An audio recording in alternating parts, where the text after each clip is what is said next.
Hello guys, വീണ്ടും നമ്മുടെ ചാനലിലേക്ക് എല്ലാവർക്കും സ്വാഗതം. നമുക്ക് പറയണ ആദ്യത്തെ കാര്യം എന്ന് വെച്ച് കഴിഞ്ഞാൽ ബാഴ്സലോണ കാര്യമാണ്. തൂത്തുവാരി ഒരു വിജയമാണ്. തൂത്തുവാരി എന്ന് പറഞ്ഞ ഒരു വിജയമാണ്, ഒന്നും പറയില്ല.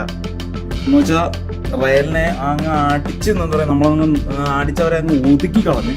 ഇതുപോലത്തെ ഒരു ഈസി ബാഴ്സയ്ക്ക് എനിക്ക് വെച്ചാൽ ഇത്രയും സിമ്പിളായിട്ട് വിജയിക്കാനുള്ള ഇത്രയുള്ള സിമ്പിളായിട്ടുള്ള ഒരു സീസൺ എന്ന് വെച്ചാൽ ബാഴ്സലോണ ഇതുവരെ എന്താ പറയുക ഉണ്ടായിട്ടില്ലെന്ന് തോന്നുന്നു. അത്രയ്ക്ക് സിമ്പിളാണ്. റയൽ മാഡ്രിഡിനാണ് അവർക്ക് 15 കിരീടമുണ്ട്, മറ്റതുണ്ടെന്ന് പറഞ്ഞിട്ട് ഒരു കാര്യമില്ല. Current situation means Real Madrid is absolutely എന്ന് പറഞ്ഞാൽ നമ്മുടെ റയൽ മാഡ്രിഡല്ല, സോറി, നമ്മുടെ ബാഴ്സലോണ ആബ്സല്യൂട്ട് ടോപ്പ് ക്ലാസ്സും നമ്മുടെ റയൽ മാഡ്രിഡും എന്താ പറയുക അവന്മാര് ലോ ക്ലാസ്സും ആയിട്ടുണ്ട്. ഒന്നും പറയില്ല, തൂത്തുവാരി. എനിക്ക് ഭയങ്കര ഇഷ്ടപ്പെട്ടു കളി. റയലിന്റെ കളി ഇപ്പോ ഈ സഹതാപത്തോട് പറയണം, റയലിന്റെ കളി കണ്ടു കഴിയുമ്പോൾ തന്നെ മനസ്സിലാകുന്നത് അവന്മാർക്ക് എന്തോ വേണ്ടി കളിക്കണം. ആർക്ക് വേണ്ടി കളിക്കണം എന്ന് വെച്ചാൽ അവർക്ക് തന്നെ അറിയത്തില്ല എന്ത് കളി എന്ന് വെച്ച് കഴിഞ്ഞാൽ.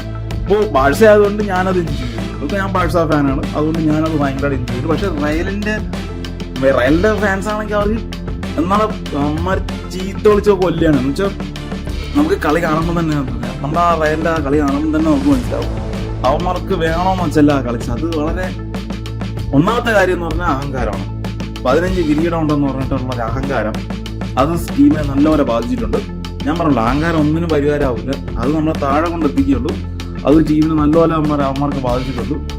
2 സീസണാണ്, ഒരു വക നേടാതെ 2 സീസണാണ്.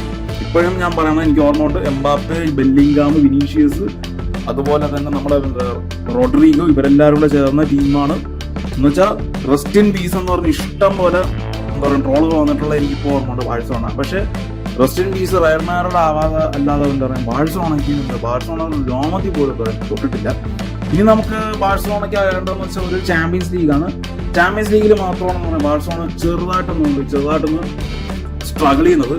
അതെന്തായിരുന്നാലും എനിക്ക് ഉറപ്പാണ് അടുത്ത സീസണ് എന്താ പറയുക അത് മാറും, ഉറപ്പായിട്ട് അത് മാറും. അടുത്ത സീസൺ നല്ലപോലെ എന്താണെന്ന് വെച്ചാൽ ബാഴ്സലോണ കാഴ്ച വയ്ക്കുകയും ചെയ്യും. അതിനൊരു സംശയമില്ല. റയലിന്റെ കാര്യം അതെന്താ പറയും കഥം ഹോകയാ. പക്ഷെ ബാഴ്സലോണ ഞാൻ ഇപ്പോഴും പറയണം, ബാഴ്സലോണ അടുത്ത സീസൺ പൊളിച്ച് അടുക്കിയിരിക്കും. പിന്നെ റയലിന്റെ ഒരു അഭിപ്രായം പറയുന്നത്, റയലിന് ഇനി ഒരു അഴിച്ചുപണി ടീമിന് എന്താ പറയാ വരാതെ ഒന്നും നടക്കില്ല. ഈ റയൽ മാഡ്രിഡും നമ്മുടെ ഇന്ത്യൻ പ്രീമിയർ ലീഗിലൊരു ടീം ഭയങ്കര സാമ്യമുണ്ട്. അത് മറ്റാരുമല്ല, മുംബൈ ഇന്ത്യൻസ് ആണ്. റയൽ മാഡ്രിഡും മുംബൈ ഇന്ത്യൻസും രണ്ടുപേരും ഒരേ ക്ലാസ്സിൽ പോകുന്നതാണ്. എന്ന് വെച്ചാൽ അഴിച്ചുപണി, ടീമിനൊരു അഴിച്ചുപണി ഇല്ലാതെ റയൽ മാഡ്രിഡ് ജയിക്കുന്ന ഒരു പ്രശ്നമല്ല.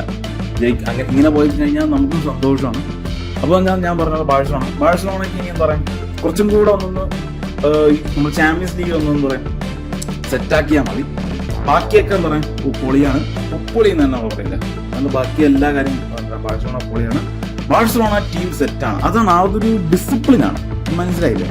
എന്ന് വെച്ചാൽ ബാഴ്സലോണ കളി എന്ന് വെച്ച് കഴിഞ്ഞാൽ അതൊരു ഡിസിപ്ലിൻ രീതിയിൽ തന്നെ നമ്മൾ എന്താ പറയുക നമ്മളങ്ങനെ പോകണം. എല്ലാവരും ഒരു കൂട്ടായ്മയിലോട്ട് ഡിസിപ്ലിൻ രീതിയിൽ പോയി കഴിഞ്ഞാൽ നമ്മുടെ ടീം ജയിക്കും, അത് ഉറപ്പാണ്. തല്ലിക്കൊണ്ട് നടന്നു കഴിഞ്ഞാൽ ഒന്നും നടക്കില്ല. അത് ആ ഡിസിപ്ലിൻ എന്താ പറയുക ബാഴ്സലോണ മെയിൻറ്റെയിൻ ചെയ്തിട്ടുണ്ട്. അത് എനിക്ക് ഭയങ്കര സന്തോഷമുണ്ട്. നമ്മുടെ യമാലായിക്കോട്ടെ ബാക്കി ആരായിരുന്നാലും ശരി, ആ ഒരു ഡിസിപ്ലിനറിയിൽ കൂടെ പോയി കഴിഞ്ഞാൽ എന്തായാലും ടീമിന് വിജയം ഉറപ്പാണ്. ആ ഡിസിപ്ലിനറി പ്ലസ് ഇനി നമ്മൾ എന്താ പറയുക നമുക്കിനി ഒരു ടീമിന്റെ കാര്യത്തിൽ ജസ്റ്റ് കളി ഒന്നും കൂടെ സ്ട്രോങ് ആക്കണം.